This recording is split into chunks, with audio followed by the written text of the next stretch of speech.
Good day to all. Now we are going to discuss about the corporate of accounting in that issue of shares. Now we have to know about what is meant by shares and definition of shares. Shares is nothing but it is the owner of a company which they are in need of the investment or capital of a company. So first of all, we have to know that there are two types of shares. First one is equity shares and second one is preference shares.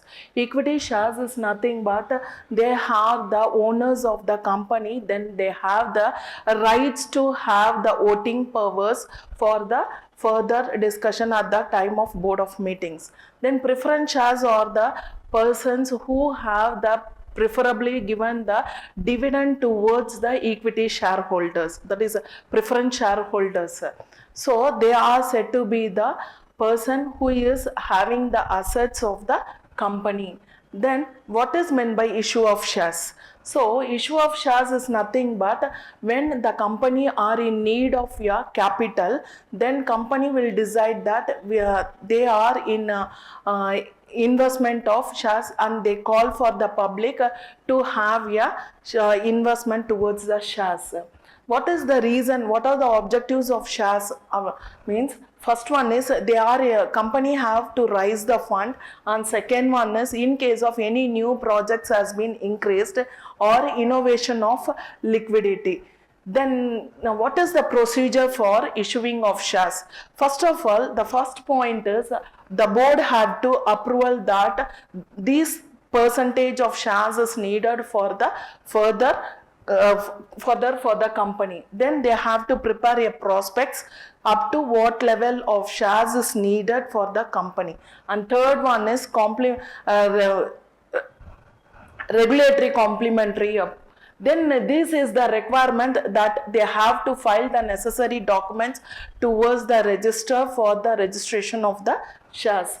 And the next one is they have to get the approval from the shareholders who are there previously in the company.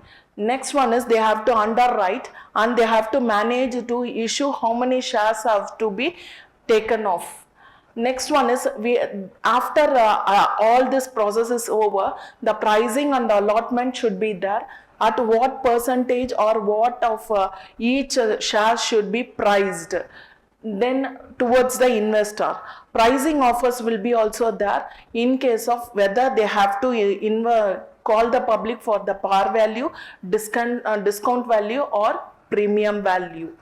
Then after process is over, they have to invite the public by offering the all the process whether in the case of discount or premium, so that after that they go for a subscription for a particular period of time, whether at what time the shares should be applied. Then allotment, on the basis of the shares needed by the company will go for allotment. Then after allotment, the listing will be made for the company up to what level the company is in need of money. So these are the procedures or journal entries in case of the application, allotment and call money. After the application, in case of the application has been rejected, even though the application after the rejection of the application money will be sent back towards the particular holders. Then after receiving the allotment, the second call, third call, after receiving the application, the allotment will be made, and then after allotment, the first call, second call and third call will be made for the proceedings up to the level of transaction, and it can be transferred to a share capital. So these are the journal entries that they have to write according to the application, allotment and first call, second call and final call. So what is meant by pro rata allotment? Pro rata allotment is nothing but after distributing the application, in case of the excess of application has been received. For example, if the 10,000 applications has been issued, but the application received is more than 10,000, it is said to be a pro rata allotment.